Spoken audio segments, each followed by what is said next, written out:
Saya bermulut celupar, lalu kena kafarah di Madinah. Kisah bertemu wali Allah. Al-kisahnya, waktu hari las di Masjid Nabawi, Ustaz ada pesan ziarah Nabi lepas subuh sebab kita nak bertolak ke Mekah jam 1 tengah hari. Zuhur jam 12 suku petang. Imam ambil masa untuk habiskan solat sunat, solat zuhur, solat jenazah lebih kurang 30 minit. Takkan sempat nak ziarah Nabi lepas zuhur sebab bas gerak tepat jam 1 petang. Tapi apa saya cakap kat isteri? Lepas subuh, abang nak jalan kaki ke Quba. Balik Quba, baru abang ziarah Nabi. Jadi lepas subuh tu, saya ke Quba jalan kaki. Balik dari Quba, juga jalan kaki. Saya terus ke hotel dan tidur. Terjaga jam 11 tengah hari, saya panik sebab belum buat persiapan umrah, belum mandi ihram, belum makan, dan paling utama belum ziarah Nabi Muhammad SAW, belum ziarah wada', ziarah selamat tinggal, ziarah perpisahan. Isteri call tanya, dah siap pakai ihram belum? Kita lunch sekarang sebab lepas zuhur terus naik bas ke Mekah. Abang dah ziarah Nabi kan? Maka saya pun bermulut celupar. Abang nak ziarah setengah jam sebelum zuhur. Abang orang muda, boleh lari pecut. Jom makan dengan tenang. Lagi 30 minit nak azan, abang akan terus pecut ke kubur Nabi. Orang muda tak ada masalah, kata saya. Isteri setuju dan dia akan bawa beg saya masuk ke dalam bas. Waktu tu bas dah sampai belakang hotel. Lepas dah habis makan, jam 11.40 tengah hari, okey, sempat ni saya berlari dalam cuaca panas terus ke Masjid Nabi. Sampai sana memang akan ramai orang bersesak-sesak, tapi saya akan menyelit. InsyaAllah sebelum azan zuhur selesai, urusan ziarah wada' pun selesai. Tapi al-kisahnya, sebelum sempat saya melangkah keluar hotel, seorang pakcik berpakaian ihram tiba-tiba tegur saya. Nak ke mana tu? Nak ziarah Nabi, ziarah selamat tinggal. Syukur Alhamdulillah, pakcik tak tahu jalan dan pakcik nak ikut sama sebab pakcik belum ziarah Nabi lagi. Boleh ya? Dalam hati saya, alamak, saya nak berlari ni. Pakcik ni boleh ke berlari? Ada lebih kurang setengah jam sahaja. Jarak dari hotel ke kubur Nabi lebih kurang 1 kilo. Jangan sebab pakcik ni saya tertinggal adab tinggalkan Madinah. Tapi saya mana mampu berkata tidak. Kesian pakcik tu nanti. Saya tak boleh pentingkan diri. Apa saya nampak, Allah hantar pakcik ni untuk uji saya. Maka saya pun berkata, jom pakcik, ikut saya insyaAllah. Terima kasih anak muda. Pakcik nak ambil beg kejap nak letak dalam bas. Apa? Belum simpan beg dalam bas. Saya yang muda ni suruh isteri simpankan sebab nak cepat. Tapi tak apa, ujian dari Allah untuk tengok hati saya boleh sabar tahap mana, kata saya dalam hatilah. Bagi beg pakcik, saya pergi simpan dalam bas. Pakcik tunggu depan hotel. Maka kelihatanlah seorang saya sedang berlari bawa beg pakcik tu keluar belakang hotel dan cari bas yang sama nombor dengan beg. Okey, dah jumpa. Masukkan ruang bagasi dan pergi ke depan hotel. Pakcik tu dah siap sedia, jom. Saya pun berjalan laju-laju sebab jika lari, pakcik tu tak sempat kejar. Tapi bila saya toleh, pakcik tu jauh tertinggal di belakang. Aduhai, sempat tak saya ziarah Nabi ni? Aduhai, cemasnya. Saya pun berjalan perlahan-lahan agar pakcik tu dapat ikut. Tapi jauh di belakang. Allahu Akbar, lagi 15 minit nak azan. Nanti laluan kubur Nabi akan ditutup. Cepat pakcik, kata saya dalam hati. Tapi wajah saya tetap ada senyum.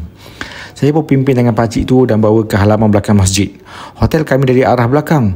27 TikTok kemudian, kami pun sampai kat pagar Masjid Nabawi. Masya Allah, waktu zuhur antara waktu puncak solat.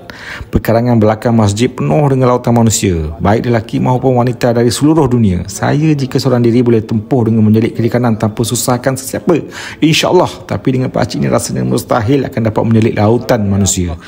Saya pun toleh kiri kanan tengok laluan mana paling cepat dan bermunasib untuk kami tempuhi. Masa ada lebih kurang 10 minit lagi.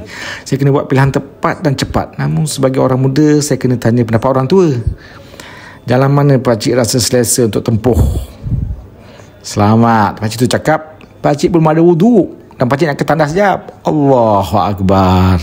Jika saya seekor kartun, saya akan berkepala besar. Ada belang jala bersusun di dahi warna ungu bersama setitik peluh yang besar. Lepas tu terbaring pengsan. Musnahlah harapan saya untuk ziarah Nabi sebab pakcik belum ada wuduk dan nak ke tandas. Tapi saya bukan seekor katun. Saya manusia yang baru belajar nak kerjakan haji mabrur. Tanpa kerut di dahi, saya pimpin pakcik tu ke ruang bawah tanah. Turun guna eskalator dan situ ada tandas dan tempat wuduk. Azan pun berkumandang dan laluan untuk bergerak kiri dan kanan telah ditutup. Kami keluar tandas dari bawah masjid, naik eskalator dan tiada pilihan melainkan solat di luar masjid. Pintu masjid dah tutup dan kubur Nabi nu jauh depan masjid sana. Nanti lepas solat, ada lautan manusia akan keluar berpusu-pusu dari pintu masjid yang mana mustahil saya dan pakcik tu dapat tempuhi untuk sampai ke kubur Nabi sebelum jam 1 tengah hari. Sedangkan bas kami di hotel akan bergerak jam 1 tengah hari. Ada nasihat dari teramu haji, mereka yang tu elok solat di hotel saja agar tak tertinggal bas. Maka sedihlah saya sebab tak dapat jumpa Nabi buat kali terakhir. Tiba-tiba ada pintu dibuka sebab ada bangsawan Arab nak masuk. Saya pun pimpin tangan pakcik tu dan ikut bangsawan Arab. Dalam masjid penuh dengan manusia, tak ada ruang untuk solat. Semua saf dah penuh. Bangsawan Arab tu dibawa ke kanan dan kami diarahkan oleh askar Arab solat tepi takungan air Zam-Zam. Saya pun nekat pimpin tangan pakcik tu dan ikut laluan air Zam-Zam. Dan kami berjaya sampai ke depan masjid dekat dengan kubur Nabi. Kubah hijau boleh nampak dari tempat kami solat. Okey, saya dan pakcik tu buat ziarah selamat tinggal kat sini sajalah. Sebab nanti lepas solat orang akan berpusu-pusu masuk ziarah Nabi, memang mustahil dapat lintas dengan cepat. Ikamat pun dilaungkan. Kami solat zuhur dengan penuh syahdu sebab ini zuhur terakhir kami di Madinah. Dan hati sedih sebab ziarah Nabi dalam keadaan Nabi membelakangi kami. Tapi itu saja pilihan kami ada. Habis solat saya dapat ilham. Saya akan bawa pakcik ni ziarah Nabi walaupun orang ramai berpusu-pusu. Sebab depan kubur Nabi tu ada laluan khas untuk VIP dan OKU. Saya akan bawa pakcik ni sebagai VIP. Moga askar Arab tu nampak kami seorang VIP kerana ini ziarah terakhir kami sebelum menjadi Duyufur Rahman. Tetamu Allah adalah VIP kan. Habis solat jenazah, isteri call tanya ada kat mana. Bas semua orang dah masuk. Tunggu abang dan pakcik tu je serta beberapa orang tua di hotel yang sedang turun. Jam 1 tengah hari bas akan terus gerak ke Mekah. Saya tak ada jalan berundur lagi. Tak ziarah Nabi pun akan lewat, ziarah Nabi pun akan lewat. Sebab lautan manusia sedang berpusu-pusu keluar masuk masjid. Saya dari pintu depan terus ke pintu ziarah Nabi bawa pakcik tu. Memang betul, orang kulit hitam, kulit putih, kuning, kelabu, coklat sedang bersesak ziarah Nabi di lorong utama. Saya tengok lorong VIP dan OKU kosong. Saya pimpin dengan pakcik tu ikut lorong VIP. Askar tengok pakcik tu jalan sangkut-sangkut terus buka laluan VIP kepada kami. Maka kami berdua tanpa perlu bersesak di lorong utama terus dapat ziarah Nabi depan sekali.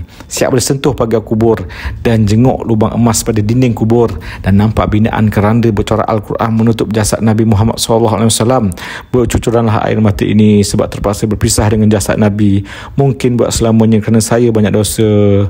Laporannya Rasulullah, saya bawa pakcik ni dengan sangkaan tak dapat jumpa tuan, tapi teringat akhlak tuan yang muliakan orang tua, hormat orang muda dan kasih sayang pada kanak-kanak serta berlemah lembut dengan wanita. Maka saya telah menyantuni pakcik ini sebagai menjadi asbab tutup aib saya di padang mahsyar. Ya Rasulullah, moga kita bertemu lagi dalam umrah akan datang atau dalam mimpi. Namun yang pasti ingin sekali bertemu di tepi telaga Kausar, minum air dari tapak tanganmu dan berpeluang menziarahi syurgamu setiap hari, setiap minggu di syurga Firdaus. Ya Rasulullah, kampung saya surau belum pernah macam solat Jumaat. Lorong rumah saya ada 3 wakil saja datang solat berjemaah. Amalan ziarah 2 kali seminggu, kini hanya sekali seminggu. Semua salah saya ya Rasulullah. Maafkan saya ya Allah. Ya Allah, ampunkanlah dosa saya sebab belum mampu memakmurkan masjid seperti kekasih-Mu. Ya Allah, aku mohon kepadamu dengan keberkatan kekasih-Mu, terimalah haji kami dan terimalah semua haji orang lain. Ya Allah, janganlah Engkau jadikan ziarahku ke tempat mulia ini sebagai kali terakhir. Janganlah jadikan pertemuan ini sebagai hari terakhir kami dengan Rasulullah. Selamat tinggal ya Rasulullah. Salam perpisahan wahai Nabi Allah. InsyaAllah kami akan datang menziarahimu wahai Habibullah. Jika tidak sebagai jemaah umrah, semoga sebagai jemaah jannah di syurga. La ilaha illallah Muhammadur Rasulullah. Ya Allah, janganlah kami bersama Nabi-Mu di syurga. Amin ya Rabbil Alamin. Ringkas cerita, kami keluar ziarah kubur Nabi dengan aman. Dari Masjid Nabawi ke hotel dengan tenang. Dan di belakang hotel, bas masih tunggu kami. Dan seakan masa berhenti sebab kami tak lewat pun. Duduk dalam bas, isteri hulur air dan roti, makan sampai habis, baru bas bergerak. Rupa-rupanya pakcik tadi mungkin wali Allah. Selamat tinggal Madinah. Jumpa lagi duhai kekasih Allah. Kami sekarang sedang ikut jejakmu ke Bir Ali dan akan segera ke Arafah. Semoga Allah terima haji kami dan terima haji semua orang yang datang ke sini. Amin ya rabbal alamin. Woha.